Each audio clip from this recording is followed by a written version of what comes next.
Hello everyone, myself doctor Lakshmi Sharma. Welcome back to my YouTube channel.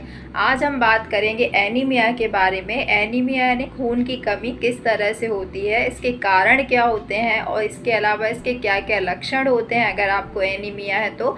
और दोस्तों last में हम बात करेंगे कि ऐसे कौन से घरेलू फूड आइटम्स हैं जिनको आप इस्तेमाल करके अपनी खून की कमी को पूरा कर सकते हैं। और इसके अलावा हम बात करेंगे इसके होम्योपैथिक ट्रीटमेंट के बारे में। अगर सीवियर एनीमिया है तो आप कौन कौन सी होम्योपैथिक दवाएं लेके अपनी खून की कमी यानी आयरन डेफिशिएंसी एनीमिया को कवर कर सकते हैं।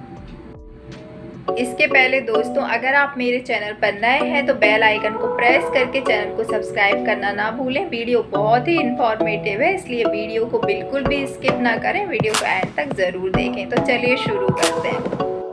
दोस्तों एनीमिया आयरन की कमी से होने वाली एक गंभीर स्थिति होती है। जब आपके शरीर में पर्याप्त मात्रा में आयरन नहीं होता है तो आपकी जो रेड ब्लड सेल्स रहती हैं उनका फॉर्मेशन करने का काम करता है ये आयरन।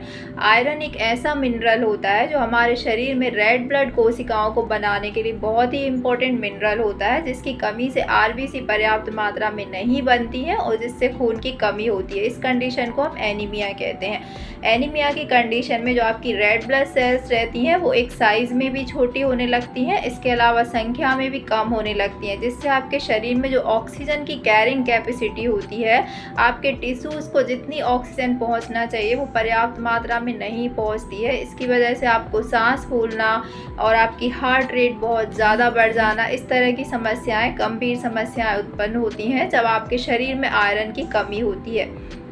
दोस्तों आपने हीमोग्लोबिन का नाम तो सुना ही होगा। ये हीमोग्लोबिन एक ऐसा सब्सटेंस होता है जो कि हमारी आरबीसी यानी रेड ब्लड कोशिकाओं के अंदर पाया जाता है और इसी के अंदर हमारा आयरन प्रेजेंट होता है।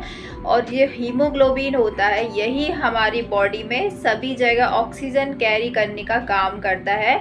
यानी जब हीमोग्लोबिन का जो नॉर्मल रेंज होता है ऑल ओवर ह्यूमन बॉडी में 13.5 ग्राम पर डेसीलीटर से ये 17.5 ग्राम पर डेसीलीटर होता है। इसमें मेल और फीमेल के लिए इसकी अलग अलग रेंज होती है। फीमेल में जनरली जो हीमोग्लोबिन का काउंट है वो 12.5 से लेके 15 ग्राम पर डेसीलीटर हो सकता है और मेल में ये थोड़ा सा ज़्यादा होता है। मेल में 13.5 ग्राम से लेकर 17.5 ग्राम तक भी हो सकता है। जब यही हीमोग्लोबिन मेल में 13.5 ग्राम पर डेसीलीटर से कम होने लगता है इस रेंज में, और फीमेल में जनरली ये 11.5 या 12 मिलीग्राम अप्रॉक्स पर डेसीलीटर से जब कम होने लगता है तो उस कंडीशन को हम एनीमिया कहते हैं। दोस्तों जो माइल्ड एनीमिया होता है वो नॉर्मल रेंज से लेकर 10 ग्राम पर डेसीलीटर के बीच में हो सकता है। उस कंडीशन को हम माइल्ड एनीमिया कहते हैं।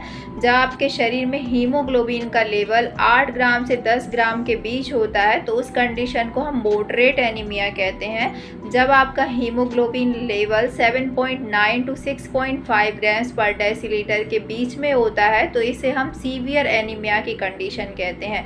सीवियर एनीमिया के अलावा कुछ लोगों में 6.5 ग्राम यानी 6.5 ग्राम पर डेसीलीटर से भी अगर हीमोग्लोबिन कम हो जाता है तो वो कंडीशन लाइफ थ्रेटनिंग हो सकती है। इससे आपकी जान जाने का खतरा भी हो सकता है। अब बात करते हैं दोस्तों एनीमिया के लक्षणों के बारे में कि अगर आपको एनीमिया की समस्या है तो आपको कौन कौन से लक्षण देखने को मिलेंगे। सबसे पहला तो आप जब भी सीढ़ी चढ़ेंगे या थोड़ा सा भी अगर आप वर्कआउट करेंगे तो आपको ब्रेथलेसनेस होगी, यानी आपकी सांस बहुत ज़्यादा फूलेगी। एनीमिया का जो है वो मेन लक्षण होता है। इसके अलावा आपको excessive fatigue and weakness feel होगी, यानी आपको बहुत कमजोरी महसूस होगी। तीसरा लक्षण होता है आपकी जो त्वचा है वो येलोइश हो सकती है या वाइटिश हो सकती है, ये भी एक लक्षण होता है एनीमिया का। चौथा लक्षण ये होगा कि आपके जो हेयर्स यानी आपके बाल बहुत ज़्यादा ब्रिटल यानी टूटने लगेंगे, फ्रेजाइल हो जाएंगे। इसके अलावा जो आपके नाखून है वो भी टूटने लगेंगे और स्पून शेप यानी चम्मच नुमा आकार के भी एनीमिया में देखने को मिलते हैं। इसके अलावा दोस्तों इसके और भी लक्षण होते हैं, जैसे हार्ट रेट बहुत ज़्यादा बढ़ जाती है, क्योंकि एनीमिया एनीमिया में आपकी ऑक्सीजन कैरिंग कैपेसिटी बहुत कम होती है, जिसके कारण आपकी दिल की धड़कन बढ़ जाती है। आपका जो हार्ट है वो उसकी वॉल बहुत ज़्यादा सीवियरली अफेक्टेड होती है अगर आपको सीवियर आयरन डेफिशिएंसी एनीमिया है तो उस कंडीशन में। इसके अलावा आपको और भी बहुत सारे इसके लक्षण देखने को मिलेंगे, जैसे आप अपनी जो डेली रूटीन का जो भी काम करते हैं वो थोड़ा मुश्किल हो जाता है, क्योंकि इस कंडीशन में आपके जो बहुत ज़्यादा वीकनेस के कारण और ऊपर से इस कंडीशन में आपको डिप्रेशन जैसे लक्षण भी मिल सकते हैं, यानी सीवियर अवसाद की कंडीशन पैदा हो सकती है, जिसके कारण भी आपकी जो डेली जो वर्क रहता है, डेली रूटीन का जो काम रहता है वो बहुत ज़्यादा अफेक्ट हो सकता है। इसके अलावा दोस्तों आपके हाथ पैर यानी coldness in hand and feet, यानी हाथ पैर में ठंडापन आ सकता है, और आपको डिजीनेस यानी थोड़ा थोड़ा चक्कर आने की समस्या हो सकती है। इसके अलावा माइल्ड हेडेक यानी हल्का हेडेक भी एक एनीमिया का मेन लक्षण होता है। अब जानते हैं दोस्तों कि एनीमिया किन किन कारणों से आपको हो सकता है। सबसे पहला, अगर आपको कोई भी जो डेफिशिएंसी है शरीर में, जैसे कि विटामिन B12 की डेफिशिएंसी है या फिर आपको फोलिक एसिड की डेफिशिएंसी है, तो इसके कारण भी आपको आयरन डेफिशिएंसी एनीमिया हो सकता है। इसके अलावा आप विटामिन C कम लेते हैं अपनी डाइट में तो भी आपको आयरन डेफिशिएंसी एनीमिया हो सकता है। इसके अलावा दोस्तों अगर आपको कोई क्रोनिक लंबे समय से कोई बीमारी है, जैसे किडनी की बीमारी है, रूमेटाइड आर्थराइटिस की प्रॉब्लम है, कैंसर की प्रॉब्लम है, यानी कोई भी क्रोनिक डिजीज़ के कारण भी, क्रोनिक इलनेस के कारण भी एनीमिया की समस्या हो सकती है। इसके अलावा इसके और भी कारण होते हैं कि जैसे आपको कोई इंटेस्टाइन में कोई भी सर्जरी हुई है तो जिसके कारण आपकी जो आंतों में है आयरन का एब्जॉर्प्शन कम होने के कारण आयरन डेफिशिएंसी एनीमिया हो सकता है। इसके अलावा आपकी कोई क्रोनिक इंटेस्टिनल डिजीज़ है, जैसे कि आपको क्रोन्स डिजीज़ है या अल्सरेटिव कोलाइटिस है, जिसमें आपकी इंटेस्टाइन जो है वो इन्फ्लेम्ड होती है, उनमें स्वेलिंग होती है और इन्फ्लेमेशन, और इसके अलावा इन्फेक्शंस होता है, जिसके कारण आपकी जो आते हैं उनमें पर्याप्त मात्रा में आयरन का एब्जॉर्प्शन प्रॉपर से नहीं हो पाता, इस कारण भी आयरन डेफिशिएंसी एनीमिया हो सकता है। इसके अलावा आपको कोई भी ब्लीडिंग पाइल्स है, यानी पाइल्स या बवासीर की बीमारी है, उसके कारण भी आपको अगर ब्लीडिंग कंटिन्यूस होती रहती है तो भी, या फिशर की प्रॉब्लम है तो भी आपको आयरन डेफिशिएंसी एनीमिया हो सकता है। इसके अलावा iron deficiency anaemia generally pregnant women's में देखा जाता है, क्योंकि उनमें आयरन की दुगनी ज़रूरत होती है प्रेगनेंसी के टाइम पे। अगर वो प्रॉपर तरीके से आयरन इनटेक नहीं करते तो आयरन डेफिशिएंसी एनीमिया हो सकता है। इसके अलावा जो ग्रोइंग फेज में जो बच्चे होते हैं उनमें भी आयरन डेफिशिएंसी एनीमिया हो सकता है, क्योंकि जो फिजियोलॉजिकल एक्टिविटीज़ बच्चों में बहुत ज़्यादा होती हैं। इसके अलावा उनकी जो डिमांड होती है एज फैक्टर के साथ साथ आयरन की, अगर वो पूरी नहीं होती तो उसके कारण भी एनीमिया हो सकता है। इसके अलावा दोस्तों अगर बच्चों को पेट में कीड़े होते हैं, यानी वॉर्म इन्फेस्टेशंस की समस्या होती तो इसके कारण भी आयरन का प्रॉपर एब्जॉर्प्शन नहीं हो पाता। इसके अलावा न्यूट्रिशनल डेफिशिएंसी एनीमिया भी हो सकता है। अगर आप प्रॉपर मात्रा में प्रॉपर डाइट नहीं लेते हैं, आयरन रिच डाइट यूज़ नहीं करते, तो भी आपको एनीमिया की संभावना बहुत होती है। दोस्तों अब बात करते हैं कि आयरन डेफिशिएंसी एनीमिया को अगर आप घरेलू तरीके से उनको नेचुरली डाइट से अगर आप प्रॉपर करेक्ट करना चाहते हैं तो आपको कौन कौन से फूड आइटम्स को अपनी डाइट में ऐड करना चाहिए। सबसे पहले आता है डार्क ग्रीन लीफी वेजिटेबल्स। अगर आप हरी पत्तेदार सब्जियों का इस्तेमाल करते हैं तो आयरन का बहुत अच्छा सोर्स होती हैं ये। दूसरा है कि आप इसके लिए पालक का इस्तेमाल कर सकते हैं। इसके अलावा जो मूली के पत्ते आते हैं या जो भी ग्रीन वेजिटेबल्स आती हैं, बथुए की भाजी है या फिर आप किसी भी प्रकार की जो चौलाई की भाजी है उसका भी आप इस्तेमाल कर सकते हैं। इनको आप बदल बदल कर यूज़ कर सकते हैं। इसके अलावा आप ब्रोकली को यूज़ कर सकते हैं, ये भी आयरन का बहुत अच्छा सोर्स है। इसके अलावा आप जैगरी यानी गुड़ को इस्तेमाल कर सकते हैं। आप अंजीर को भिगाकर इस्तेमाल कर सकते हैं। 1 से 2 अंजीर आप डेली खाली पेट सुबह खा सकते हैं। आप छुआरे यानी कि आप जो है वो खजूर का इस्तेमाल भी कर सकते हैं अपनी आयरन डेफिशिएंसी एनीमिया को करेक्ट करने के लिए। इसके अलावा आयरन के लिए बहुत सारे सोर्स होते हैं, जैसे कि आप अनार का इस्तेमाल कर सकते हैं, अनार के जूस का इस्तेमाल कर सकते हैं, या या फिर इसके लिए आप जो विटामिन सी रिच फ्रूट्स होते हैं जैसे कि आप संतरा है, नींबू है, गुआवा है, कीवी है, इन सब का इस्तेमाल कर सकते हैं। क्योंकि आपके शरीर में अगर आप विटामिन सी रिच डाइट नहीं लेते हैं तो आयरन का एब्जॉर्प्शन प्रॉपर नहीं हो सकता। इसलिए आप खट्टे फ्रूट का बहुत ज़्यादा से ज़्यादा इस्तेमाल करें, तभी आपके शरीर में आयरन का एब्जॉर्प्शन प्रॉपर हो पाएगा और आपके शरीर में जो एनीमिया की डेफिशिएंसी है वो करेक्ट हो पाएगी।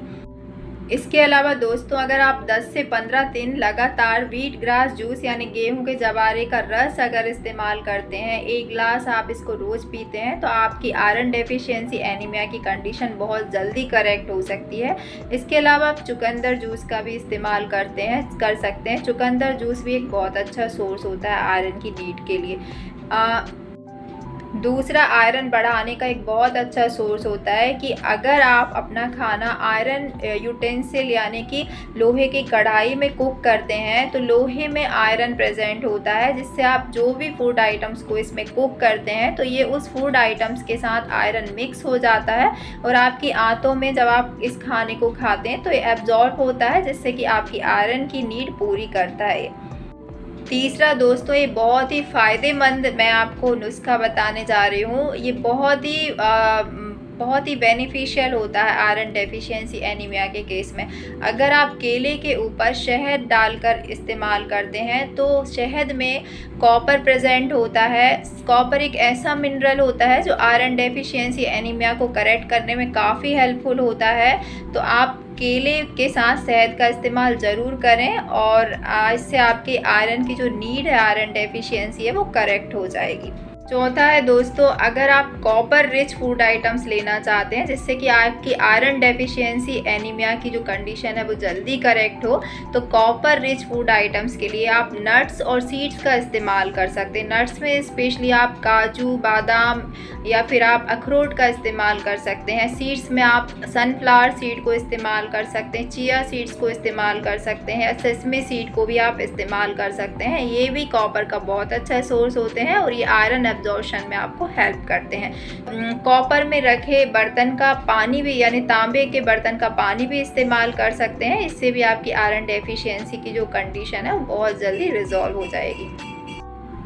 अब बात करते हैं दोस्तों एनीमिया के होम्योपैथिक ट्रीटमेंट के बारे में। अगर आपको माइल्ड से लेकर मॉडरेट टाइप का एनीमिया है तो आप इन होम्योपैथिक मेडिसिन को इस्तेमाल करके अपनी जो आयरन डेफिशिएंसी एनीमिया की कंडीशन है उसको करेक्ट कर सकते हैं। सबसे पहली मेडिसिन है इसके लिए फेरम मेटेलिकम। ये मेडिसिन आपके एनीमिया के सभी सिम्टम्स को लगभग कवर करती है। इस मेडिसिन में अगर आपको डलनेस यानी सुस्ती महसूस होती है, आपको थोड़ी डिजीनेस यानी चक्कर जैसा महसूस होता है, आपको चलने पर बहुत थकान होती है, आपको वीकनेस फील होती है, तो ये मेडिसिन एनीमिया के केसेस में बहुत अच्छा काम करती है।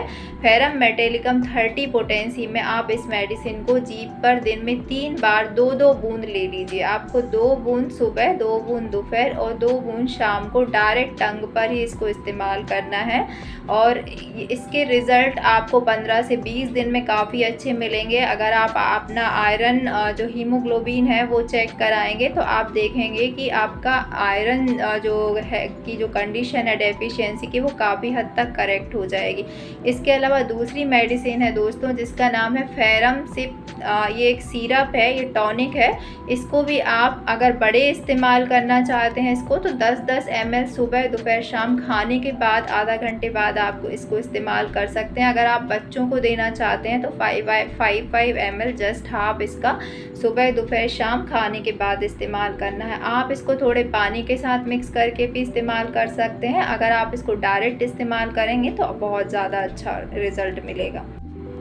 मुझे उम्मीद है दोस्तों आज का ये वीडियो आपको ज़रूर पसंद आया होगा। इस वीडियो से आपने कुछ ना कुछ ज़रूर सीखा होगा। इसी तरह के और वीडियो के अपडेट्स के लिए मुझे लाइक, शेयर, सब्सक्राइब करना ना भूलें।